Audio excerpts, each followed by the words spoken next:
Hola a todos, muy bienvenidos a esta pequeña sesión en la cual lo que vamos a hacer es hablar sobre la usura.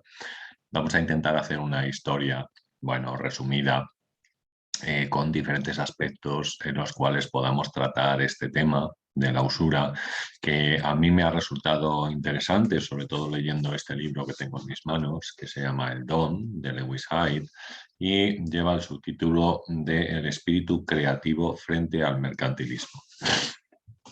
La verdad es que no es que el libro trate el tema del don desde el punto de vista artístico, el don como algo que se ha recibido, digamos, no sé, puede ser por nacimiento, de inspiración divina, y que se ofrece a los demás a través de las obras de arte. El caso es que sí hace un estudio de lo que significa el don, donar, la dación y todo este tipo, ¿no? de cosas.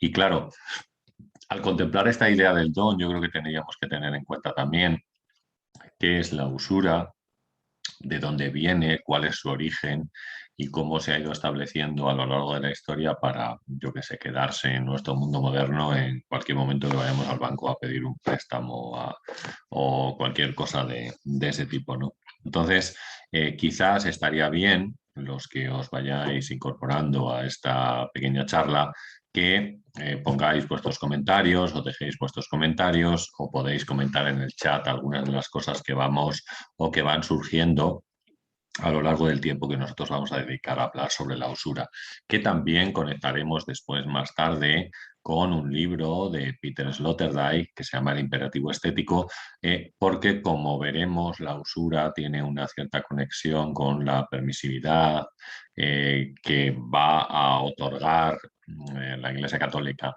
a lo largo del siglo XVI a este tipo de prácticas hasta ese momento prohibidas, hasta ese momento prohibidas. Entonces, esta idea de la usura, yo creo que al principio el nombre de la palabra, es decir, el origen de la palabra, deberíamos conectarlo con el uso que se hace de una cuestión concreta, de algo tangible que sea concreto, ¿no?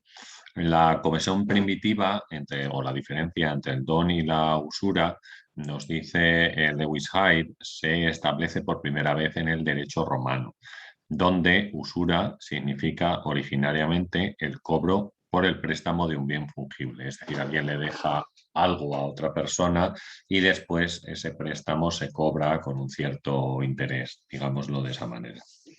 Los ejemplos que tiene el derecho romano de bienes fungibles, y así como lo explica, son casi siempre bienes orgánicos. Es decir, por ejemplo, eh, tenemos una persona que me deja un saco de grano.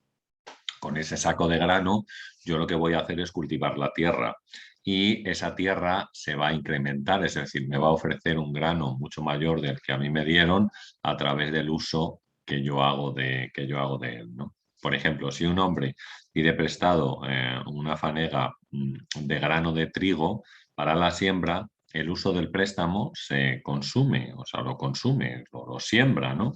Pero si es prudente, su uso también lo incrementará. El trigo que coseches será más que el que se plantó.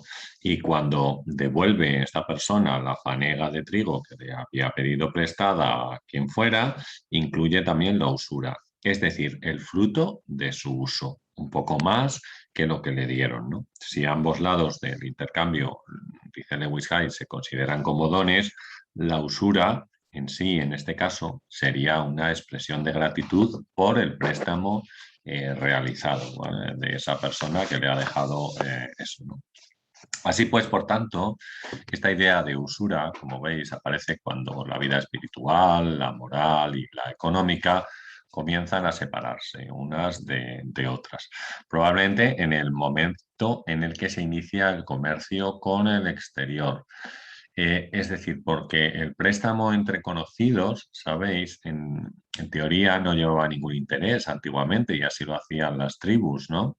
Pero el intercambio entre desconocidos sí lleva. Es decir, el mercantilismo, la mercantilización, es una de las consecuencias de la aparición de la usura, ¿no? Así que, bueno, por eso tendríamos, digamos que, como decimos, la usura se inicia principalmente en el momento en el cual se inicia o comienza un comercio con el exterior.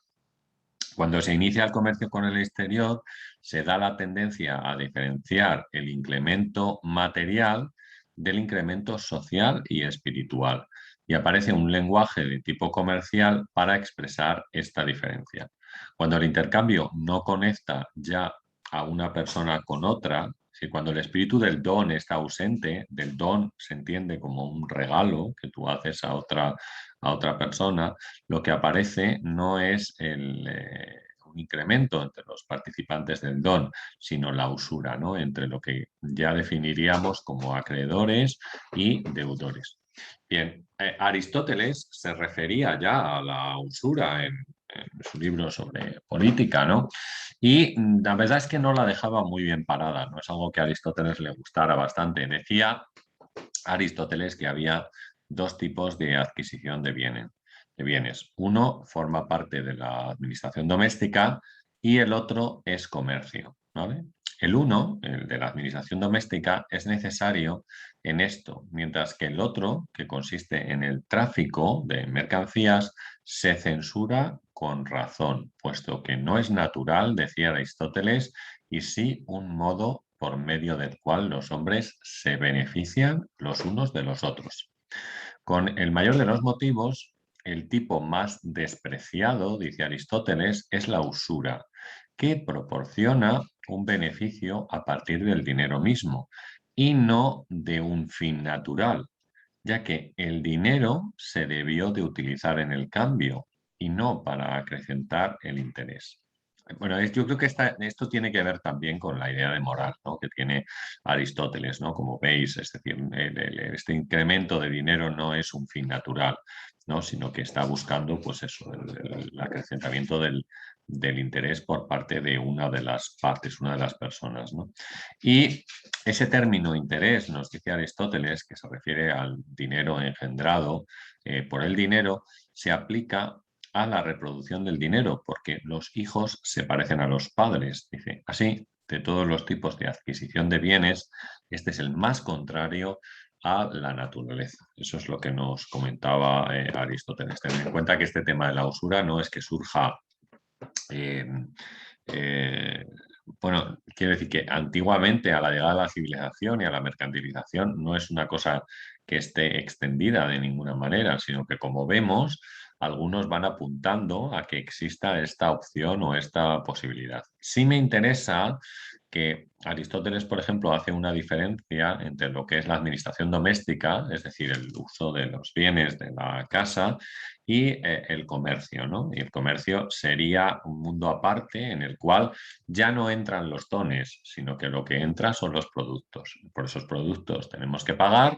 mientras que por los dones no se paga, ¿vale? Los dones, como hemos dicho, son una ofrenda, un regalo, algo que otra persona me hace a mí, a la cual posiblemente lo que yo debo hacer es corresponder, si no a ella, a otros, como si el don se estuviera moviendo de un lugar a otro constantemente, ¿no? Pero con el comercio esto desaparece, porque lo que yo hago es que pago por un libro como este, me lo compro y este libro es mío.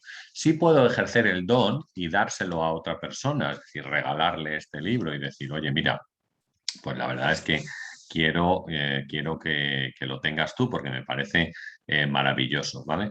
Pero entre, por ejemplo, el librero que a mí me vendió el don, que este libro que lo compré en la librería de la Central de Madrid, y yo no existe ningún tipo de relación, sino que lo único que hay es una mercantilización porque lo que tenemos son unas monedas por medio, ¿no? Es una cantidad no muy grande, en torno a los 20 euros, supongo, que costó este libro, que ya os digo, me ha gustado mucho y me ha parecido maravilloso y del cual hablaremos más en el canal y recomiendo, como os digo, su lectura. Bueno, si os anima a hablar sobre la usura, ya lo he comentado antes, pero bueno, si hay más gente que se va incorporando, es posible que podéis hacer un comentario en el chat, ¿vale? Que yo voy a estar por allí y los estaré viendo y comentando también con vosotros pues las cosas de las cuales estamos hablando en este momento, ¿no?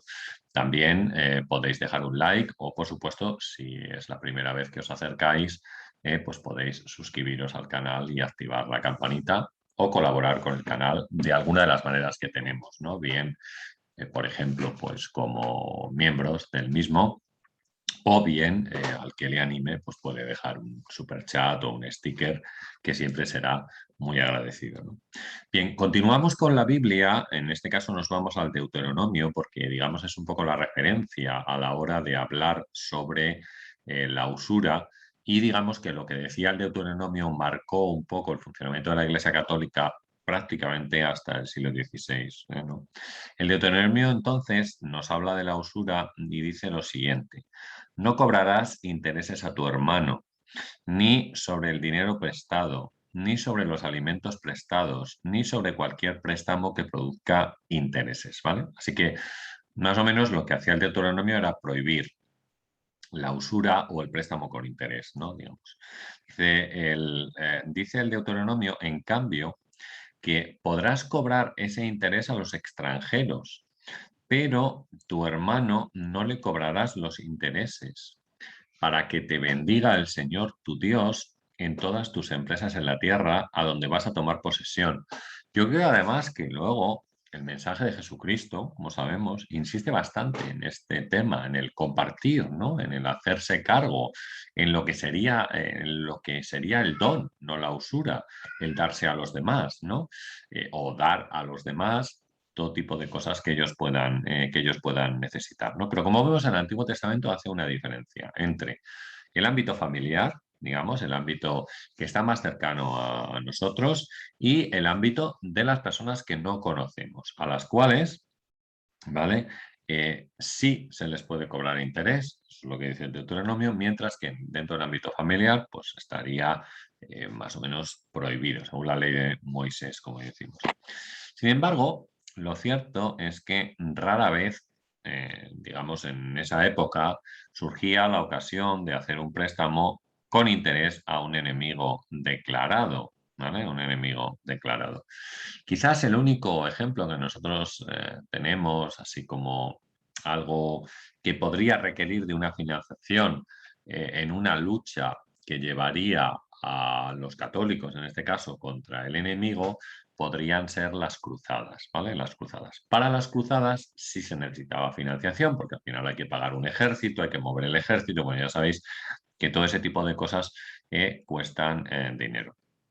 En ese momento, o en esa época, a pesar de que la Iglesia, como hemos dicho, tenía prohibido el préstamo con interés, ¿vale? Los padres de la Iglesia no tardaron en percatarse de que los prestamistas judíos europeos imponían a la Iglesia unas cargas mayores que las de los prestamistas cristianos, o aquellas que los prestamistas cristianos tendrían la posibilidad de imponer a otras personas que fueran sus enemigos. Vamos a poner, por ejemplo, en España, a los musulmanes. Es decir, que no se podía realizar un préstamo con interés entre familias cristianas, en este caso, aunque sí se podría hacer de una familia cristiana a una familia musulmana. Si estamos intentando financiar las cruzadas, como vemos, algunos de las personas que lo llevaban a cabo acudían a prestamistas judíos que les cobraban un interés mucho mayor que el que podrían cobrarle los prestamistas cristianos, ¿ok? Porque, bueno, ya sabemos que esto es la ley de la oferta y la demanda, ¿no? Es decir, si hay demanda y poca oferta, el precio sube, ¿no? Entonces, en este caso, el interés subía.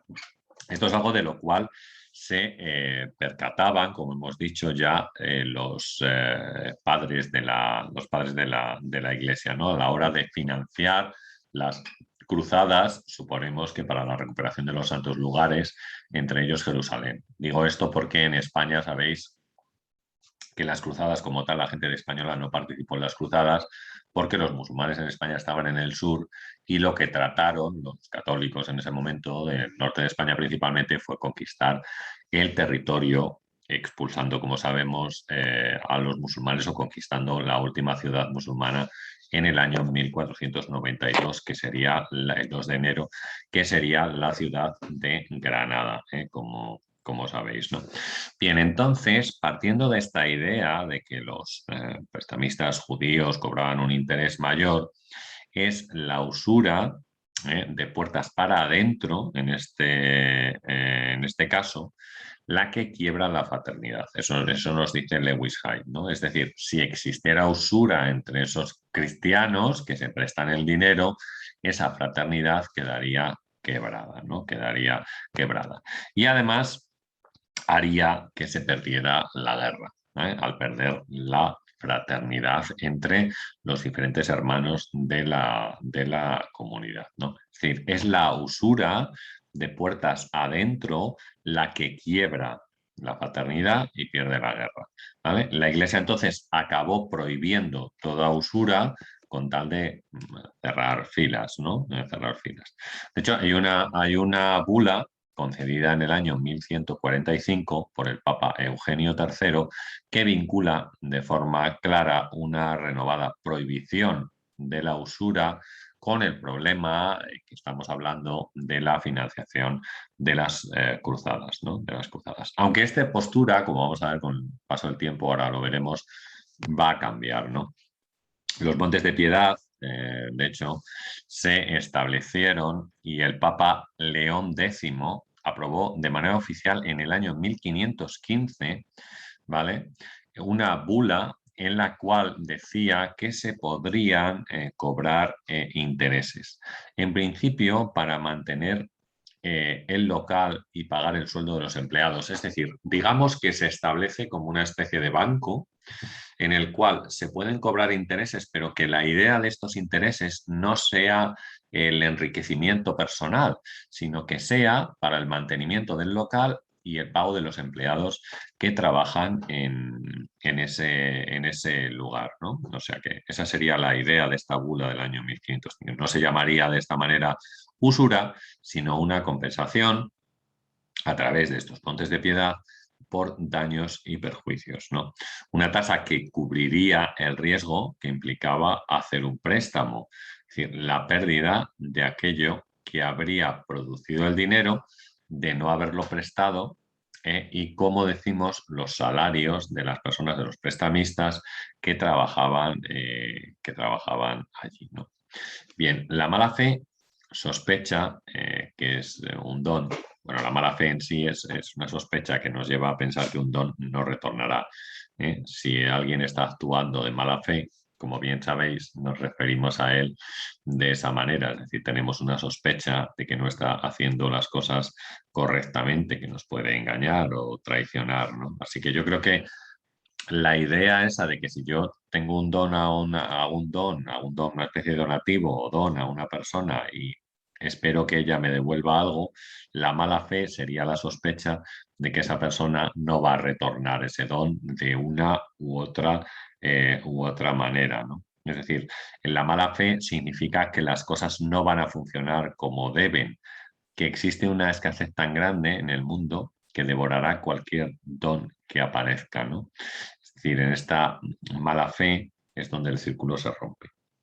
Sí me gustaría introducir aquí, en este punto, ese tema que os he dicho del libro de Peter Sloterdijk, del imperativo estético, porque a raíz de esta introducción en la cual se permite el cobro con interés, también digamos que puede surgir, o es el momento, nos dice Peter Sloterdijk, en el cual se ofrece una salvación para las personas que están cobrando ese interés.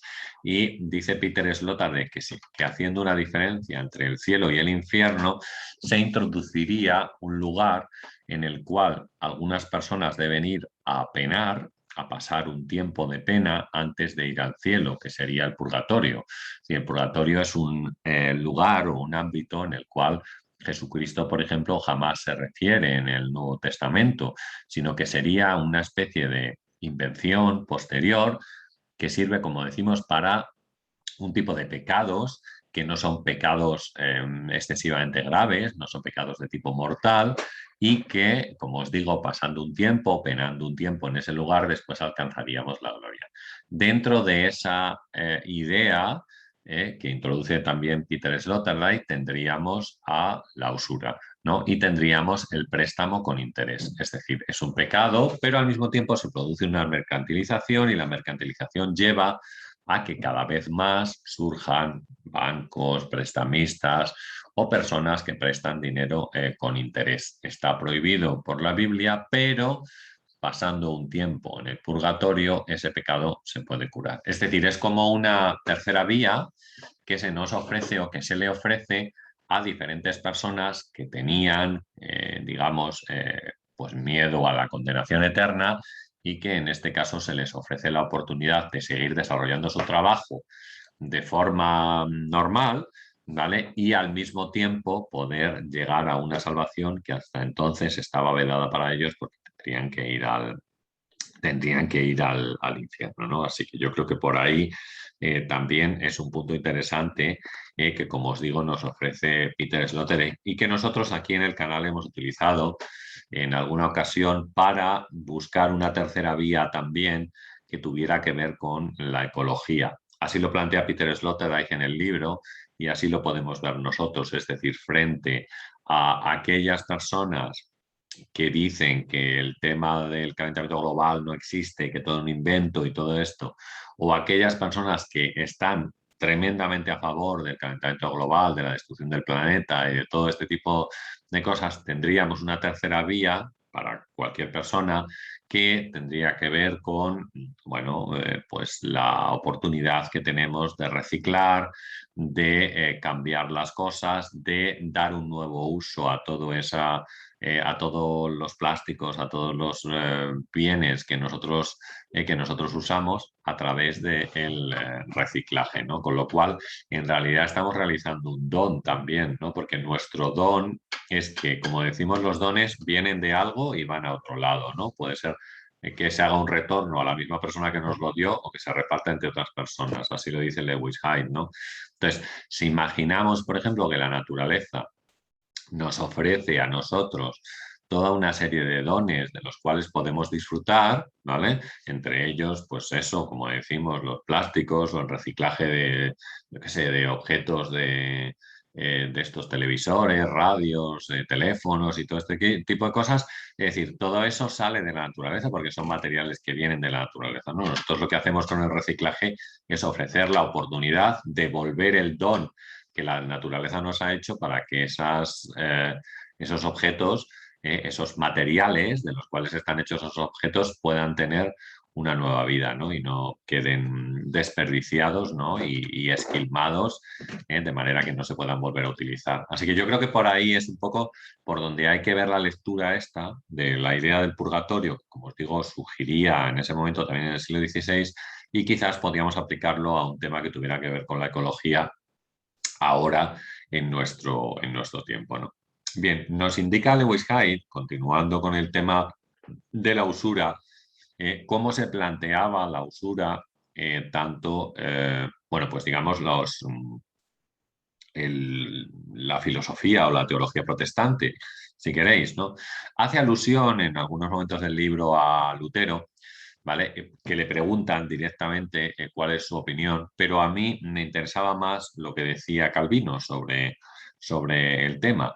Y vamos a ver cómo yo creo que lo ven como una cosa inevitable, ¿no? Porque al final, es decir, lo que viene a decir Calvino es que si queremos que el mundo funcione de alguna manera, es decir, si queremos que haya comercio, si queremos que haya empresas que inviertan en comprar barcos o en comprar locales o en distribuir en lugares remotos o lejanos, lo que nosotros tenemos que hacer es permitir la usura, es decir, permitir el préstamo con interés, porque si no, el mundo no funciona.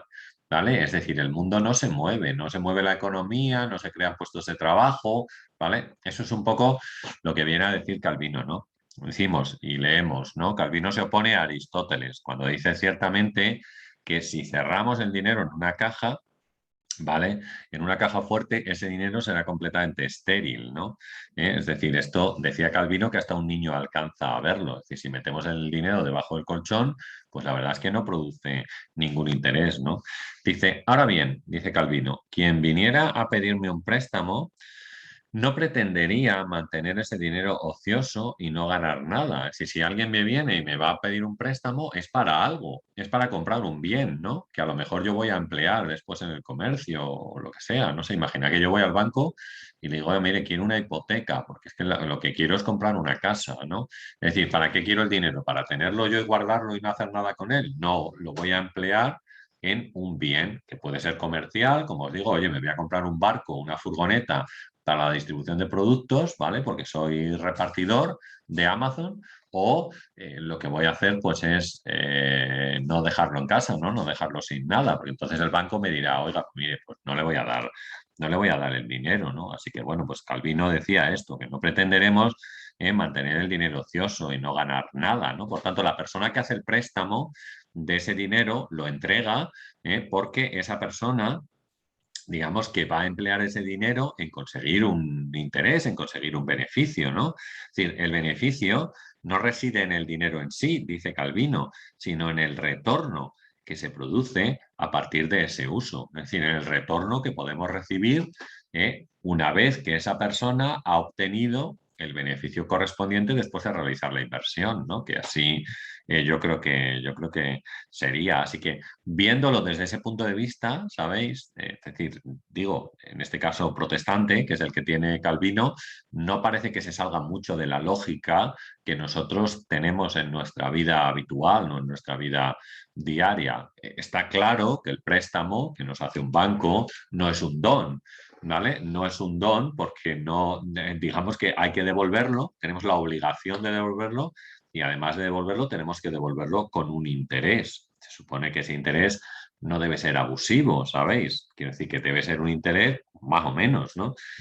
Vamos, que la gente tenga la posibilidad de no estar ahogada y poder devolverlo, ¿no? Porque al final lo que va a obtener es un beneficio. En esto, sabéis que básicamente también yo creo, y lo podéis dejar en los comentarios, en esta idea se basa también nuestro sistema capitalista, ¿no? En el cual estamos. Es decir, por eso en los momentos en que hay una crisis muy gorda, como por ejemplo en el año 2008, se afanaron por salvar los bancos. Es decir, intentan salvar los bancos porque los bancos es la base del movimiento económico, es el lugar al que tú acudes, cualquier persona que tenga un negocio lo sabrá perfectamente, para obtener el dinero necesario para que ese negocio pueda salir adelante o para realizar inversiones en ese negocio que van a dar una serie de beneficios, ¿no? No estamos hablando a lo mejor de comprar una casa o un coche, que pueden ser caprichos que también hay que devolver, por supuesto. Indudablemente, cuando pedimos un préstamo al banco para este tipo de cosas o un viaje que quiero hacer, ahí no hay ningún tipo de beneficio, pero al final se supone que el banco confía en que tú ganas el suficiente dinero mensualmente, se supone, para poder devolver esas cantidades de dinero. Si no, no te da la hipoteca, ni te da dinero para un viaje, ni te da para comprar un coche, ¿no? A veces incluso te pedirá un aval, en muchos casos, bueno, o en todos los casos, un aval de que tú tienes la posibilidad o la capacidad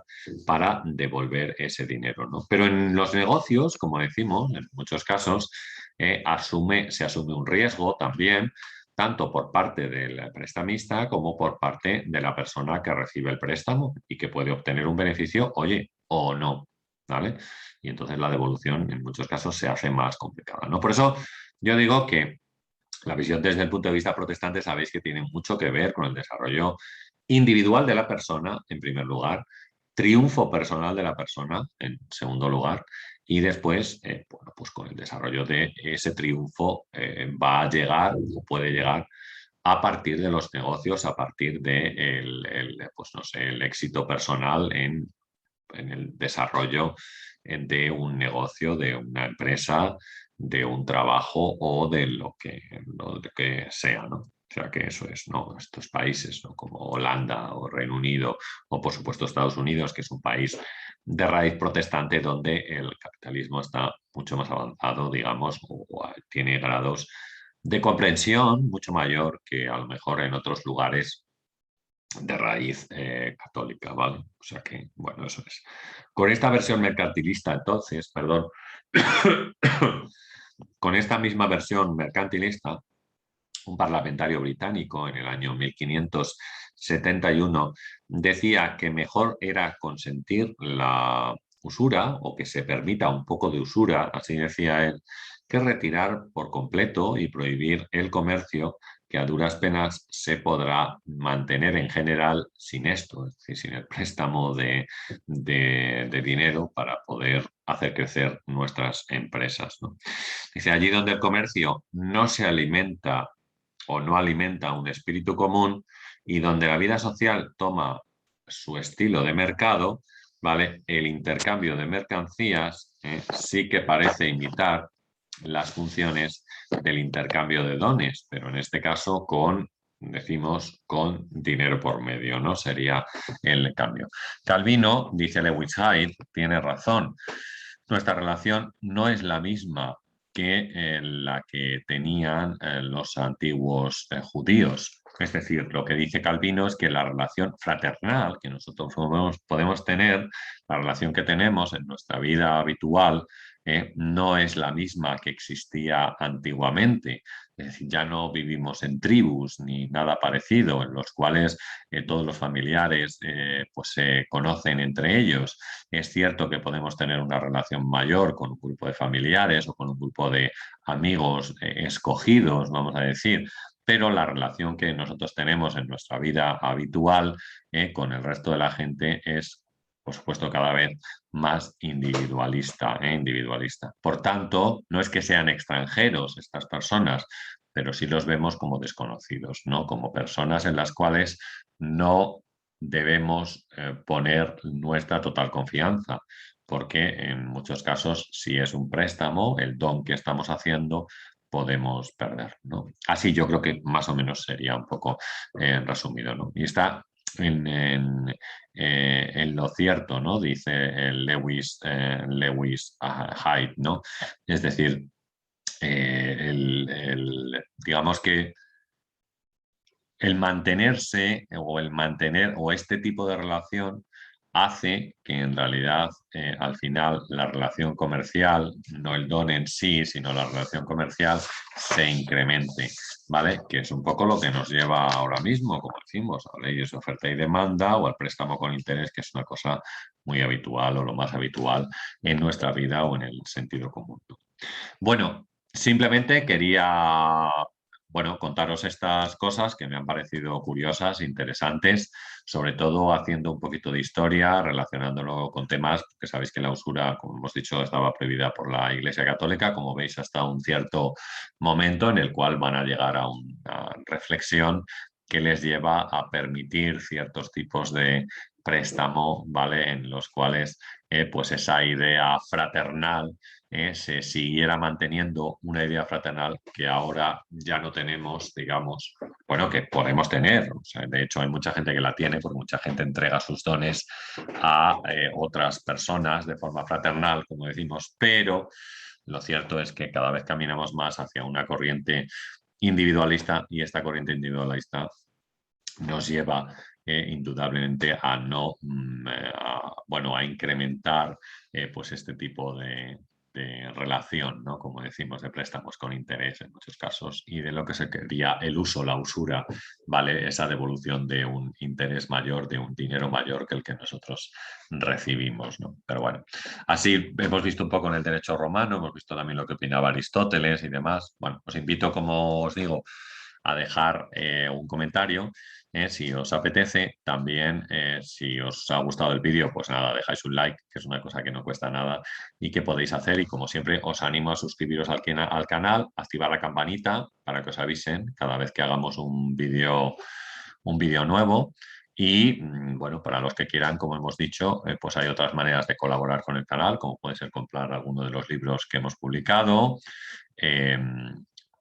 hacerse miembro del canal o bien, bueno, pues cada vez que hagamos un directo, un vídeo de este tipo, pues dejar un super chat o un sticker. Muy bien, pues poco más. Nos vemos pronto en un nuevo vídeo ¿vale? Y nada, cualquier comentario, ya sabéis, lo dejáis en la parte inferior, y ya os digo, os recomiendo de nuevo, el libro del Don de Lewis Hyde, de cual comentaremos alguna cosa más en el canal. Un abrazo a todos. Adiós.